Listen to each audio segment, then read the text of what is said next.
dernier objectif du thème du vendeur, à savoir préparer le vendeur à la visite. Alors une fois que vous avez pu mettre en place tous les éléments pour la mise en commercialisation de son bien, ce que je vous propose de faire, c'est d'informer sur déjà votre façon de travailler, comment vous allez mettre en avant son bien.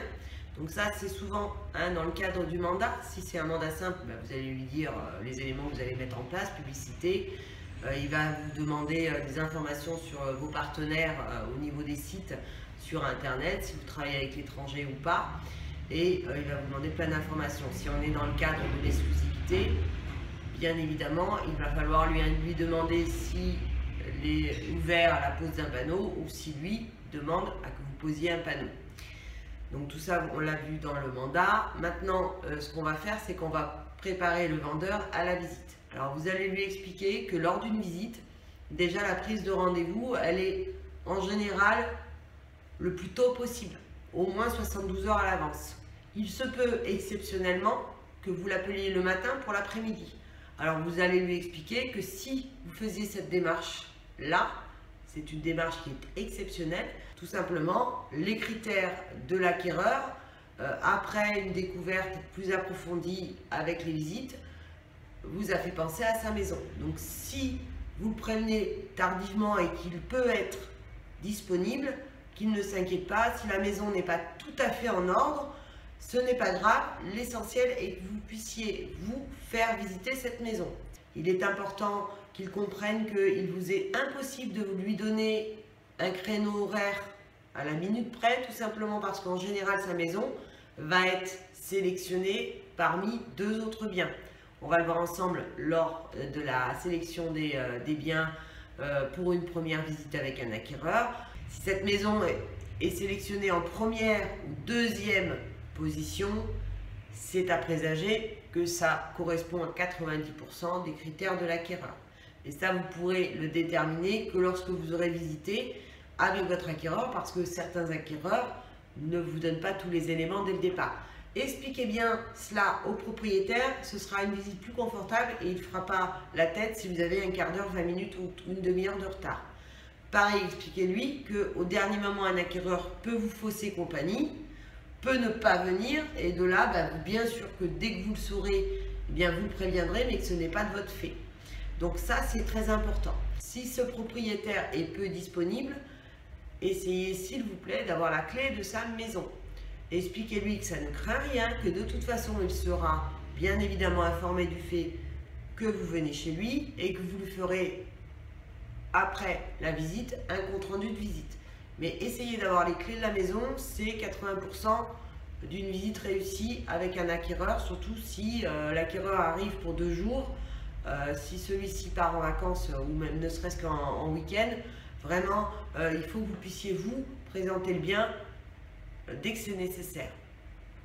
Si vraiment vous n'avez pas de clé, si ce propriétaire est vraiment réticent à cela, vous pourrez aborder ce sujet un peu plus tard, après plusieurs rencontres.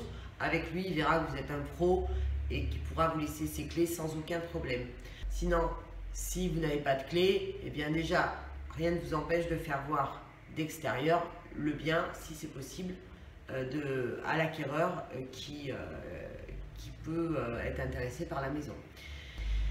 Donc la prise de rendez-vous lors d'une visite avec l'acquéreur, et il est essentiel aussi d'expliquer au propriétaire comment se passe une visite, comment un agent immobilier se comporte lors d'une visite. Il y a certaines fois où vous allez faire que parler, tout simplement parce que vous aurez des acquéreurs qui vont avoir besoin vraiment d'être très accompagnés. Ils vont avoir besoin de vous pour les aider à faire donc un transfert, à imaginer les lieux, etc. Et d'autres fois, vous serez plus discret, tout simplement parce que vous aurez affaire à des acquéreurs qui seront plus aptes à se projeter dans un bien, qui n'auront pas besoin de tous vos éléments, qui vont voir rapidement les choses, etc. Donc dites-lui bien que ce n'est pas parce que vous serez fatigué, ce n'est pas parce que vous serez de mauvais poil, tout simplement parce que vous vous adaptez aussi à l'acquéreur. Des acquéreurs vont avoir besoin que vous soyez hyper présent, d'autres non. Donc expliquez-lui ça. Expliquez-lui que pendant la visite, vous souhaitez qu'il continue à faire son petit bonhomme de chemin, qui ne s'intéresse pas à vous et qui n'écoute surtout pas ce que disent les acquéreurs. Parce que parfois nous sommes confrontés à des acquéreurs qui ne sont pas très intelligents, hélas, qui se permettent des phrases qui ne sont pas très judicieuses et qui peuvent blesser un propriétaire. Voilà, expliquez bien au vendeur que vous allez être concentré dans votre visite, que vous allez être focalisé sur les acquéreurs et que vous risquez vous de l'oublier. Donc là aujourd'hui vous êtes de toute façon, quoi qu'il en soit, pendant toute la durée de votre collaboration avec le vendeur, vous êtes à 100% avec lui. Mais lors d'une visite, il faut que vous soyez très concentré sur les attitudes, sur ce que vont dire vos acquéreurs. Donc pour ça, il ne faut pas que vous soyez pollué avec ce que peut vous indiquer le vendeur. Si vous oubliez et s'il s'en rend compte un élément, cela n'a aucune importance, vous pourrez le communiquer à l'acquéreur un peu plus tard ou avec son intervention, mais en fin de visite. Expliquez-lui aussi que s'il y a une visite qui dure un quart d'heure, qu'il ne s'en offusque pas. Vous n'êtes pas là pour lui faire perdre son temps, ça ne sert à rien de faire tout visiter ou de rester pendant 2 heures, alors que les acquéreurs, dès le départ, vous ont dit que ça ne nous correspond pas. Expliquez-lui l'attitude des acquéreurs dans certaines situations. Ça va créer aussi une connivence et ça va lui permettre, lui, lors de la visite aussi, de faire attention à certains éléments. Mais surtout, s'il y a un jardin qui reste dans son jardin, s'il fait beau, ou qui reste dans l'espace de vie à regarder sa télé, éventuellement à éviter les bruits, la télé, c'est pas folichon pour une visite. Ben voilà, et essayez de mettre en situation pour que vous ayez une visite qui soit sereine et sympa. Idéalement aussi, si vous avez, ça on abordera la revisite, mais la revisite, demandez à madame si elle peut faire un gâteau, demandez à madame s'il y a des odeurs, parfois il y a des odeurs chez les gens, c'est une horreur. S'ils ont tendance à mettre par exemple avant que vous arriviez, et là vous allez le savoir, alors vous y allez intelligemment, mais s'ils ont tendance à mettre de l'encens trop, attention, ça incommode beaucoup de personnes l'encens.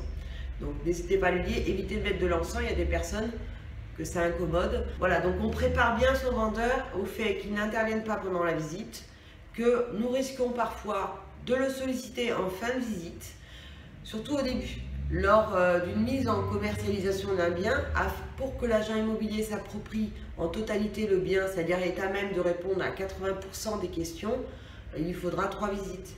Donc au départ, vous risquez de le solliciter, mais en fin de visite. Expliquez-lui bien. Donc très important, le créneau horaire, donc qu'il ne s'inquiète pas, vous allez lui donner un laps de temps de 1 heure à peu près, d'une demi-heure à 1 heure, qu'il ne soit pas impatienté parce que voilà, vous y pouvez rien, votre client peut arriver en retard, vous pouvez être resté dans une maison 1 heure et puis dans une autre un quart d'heure. Donc voilà, ça c'est indépendant de votre volonté, donc il faut aussi que le propriétaire en ait conscience. Deuxième élément, il vous fout la paix, ça c'est très important. Il n'a pas à expliquer que tous les travaux qu'il a fait, il n'a pas à parler du voisin, il n'a pas à... Enfin vraiment, c'est vous qui intervenez, sinon il n'a pas besoin d'un agent immobilier pour faire la visite de son bien. Soyez intransigeant. Il n'a le droit de parler que quand vous lui autorisez. Quoi qu'il en soit, retour agence, soit le soir ou soit le lendemain, vous allez lui faire soit un petit mail, soit un petit compte rendu par téléphone, ça dépendra de vos affinités et de sa disponibilité.